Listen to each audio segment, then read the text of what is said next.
Yo guys, welcome. This is week 27 of the series, Making Beats Until I Make It. I have not yet made it, but we're looking to change that in this video, with this video. This is gonna be a different video than usual, because usually we just cook up live. Today we're gonna talk about a beat that I made, a new jazz swag type beat. I found these types of beats on his channel, so all credits to him.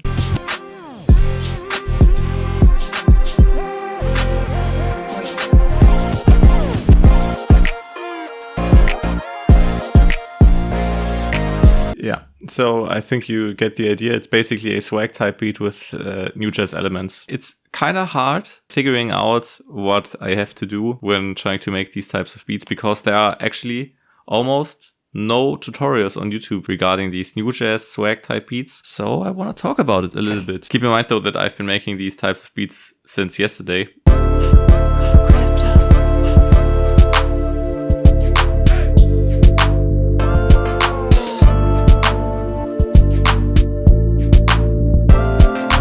So this first layer here. One eternity later. I hate myself, man. Okay. Let's do this over, okay? We are doing this from the beginning. So we have these chords right here.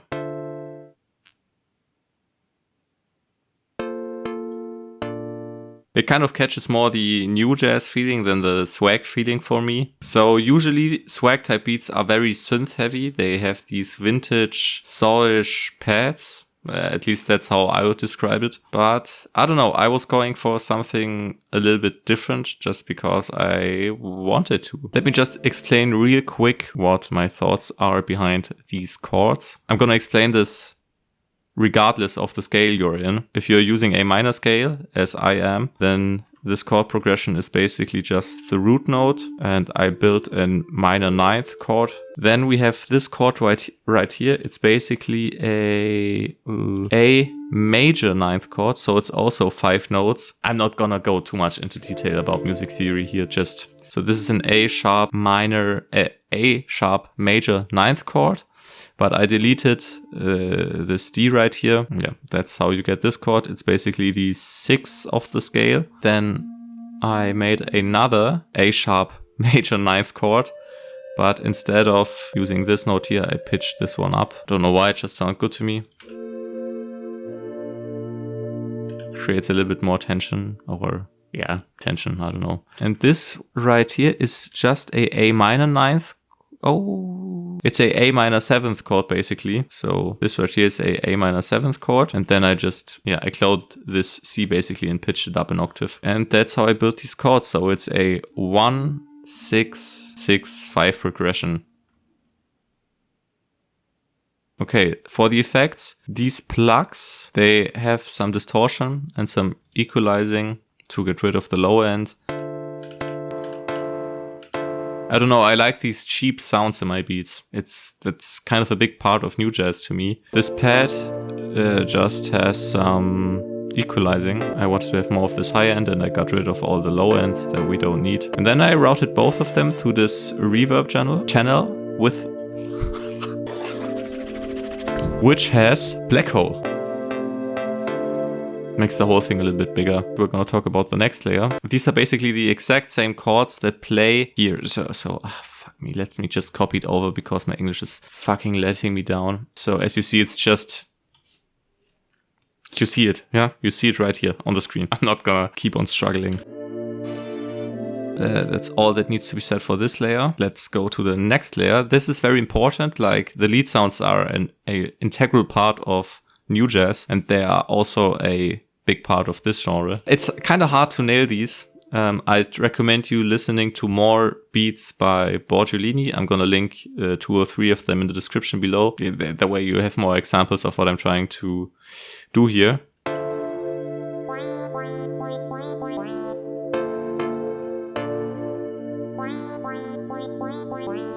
It's pretty boring on its own, but it's actually a part of a call and response technique that I used here. So whenever this plays, afterwards there's this thing.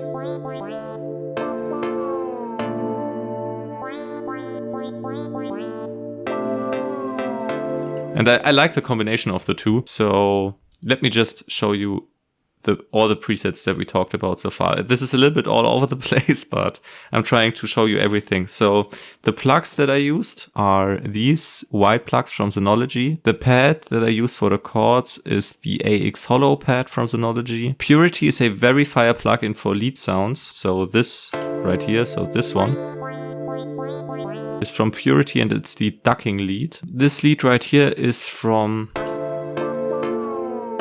the Music Plus kit by Maze. I put in another lead, also from the Music Plus kit by Maze. It's more for ear candy purposes. And I tried not to layer this lead with the Purity lead because it's a little bit too full in my opinion that way.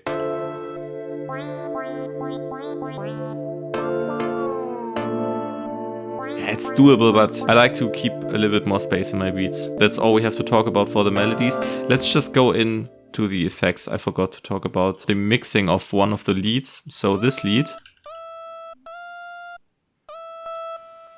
Yeah, this is actually pretty important. So if you are on FL Studio, consider yourself very lucky because there is Fruity Delay. And this plugin is actually very powerful if you get to know all the knobs here. These two right here are fucking fire for new jazz leads because they lower the sample rate and you can add some bit reduction. When you pull up the plugin, they're usually on the default setting, they're like this. So that way it's just a basic delay, but when you pull them down a little bit, so interesting. I routed all of my melodies through this melody bus. I like to do that because it makes the melody a little bit more present and cleaner. So what I usually do, I explained this in some of my other videos, but this is just the KHS distortion. Then I just add some equalizing to get rid of more of the low end and some of the high end. It's just for, as I said, it's just for cleaning up purposes. So when I add the drums, they have a little bit of their own space. And then I just added a compressor to make the melody more constant volume-wise throughout the entire loop.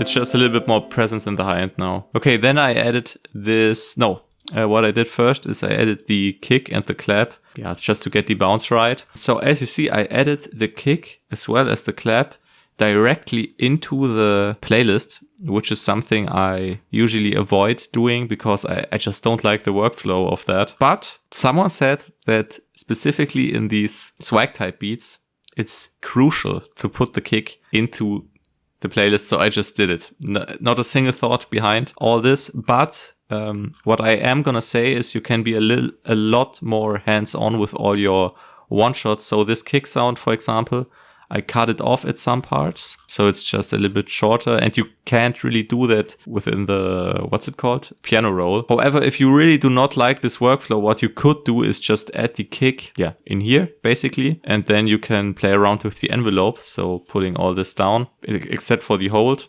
And then I would not pull down the release all the way like that, more like this, so you don't have any clicking. And then you can basically play with the length of the one shot in the piano roll. So you could also do it that way if you really don't want to put your drum sounds in the playlist. Yeah, then we have this bass. It's an 808 also from the Music Plus kit. I think at this point it's pretty safe to say that I'd recommend buying this kit. If you're making a lot of new jazz anyways, it's a pretty good drum kit or sample pack, especially if you also want to make these kinds of swag beats.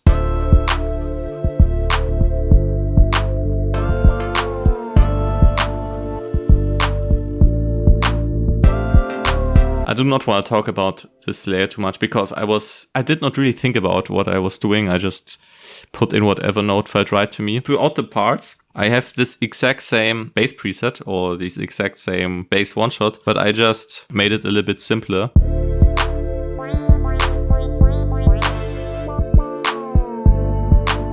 Yeah, just so there's a difference between the choruses and the parts. Okay, and then I just added some perks in the playlist as well. So there's this exhales, oh no, this hey vox sound. Probably heard that a lot of times before. There's this exhale. Yeah, I think we don't need to talk about every single thing that I added here. What's very important in these swag beats is a shaker. It's actually way more important than a hi-hat there. I think hi-hats are not mandatory in these types of beats, but shakers kind of are.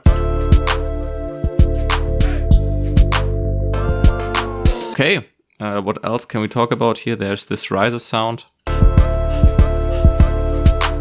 I basically just reversed a crash. I don't think I need to say too much about that. What's interesting arrangement wise is the intro. So we have this thing here in the beginning and then it just drops in with a 4 count.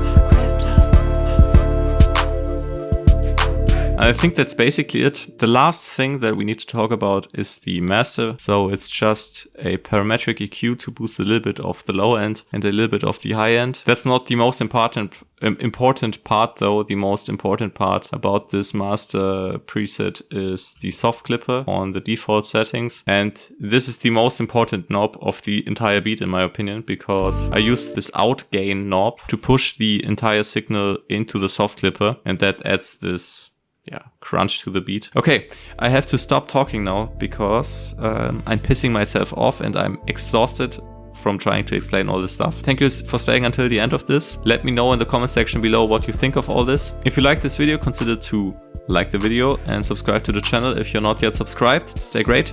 See you in the next one. Love you guys.